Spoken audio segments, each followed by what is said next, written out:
নির্বাচনের আগে আগ্নেয়াস্ত্রসহ এক কুখ্যাত দুষ্কৃতীকে গ্রেপ্তার করল বারুইপুর থানার পুলিশ। বারুইপুরের খিরিস্তলা এলাকা থেকে অভিযুক্তকে গ্রেপ্তার করে পুলিশ। ধৃতের নাম শহীদুল সর্দার।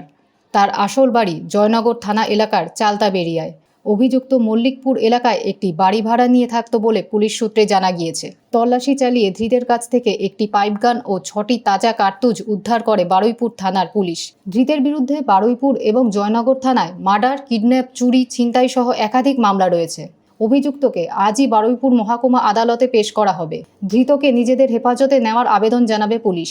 ধৃতের বিরুদ্ধে আর্মস অ্যাক্টে মামলা রিজু করেছে পুলিশ। না, সেরকম কিছু ইলেকশন রিলেটেড এটা আমরা বলবো না, কারণ এখনও সেরকম কিছু পাইনি।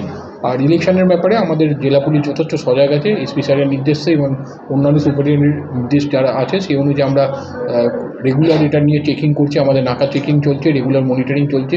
বা আমাদের সেন্ট্রাল ফোর্স যখন ছিল বা আবার আসবে যখন, আমরা কনফিডেন্স বিল্ডিং মেটার যা যা আছে সেগুলো করবো। এছাড়া আমাদের টোটাল পুলিশ অ্যাক্টিভ আছে।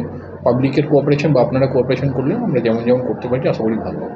যে ইমিডিয়েটলি কোনো পলিটিক্যাল ইনভলভমেন্ট আমরা পাইনি, সেটা ইনভেস্টিগেশনের পার্ট আছে। আর কোনো একটা লার্জার কনস্পিরেসি আছে যেটা নিয়ে আমরা ইনভেস্টিগেশন করছি, ইমিডিয়েটলি এটা ডিসক্লোজ করা যাবে।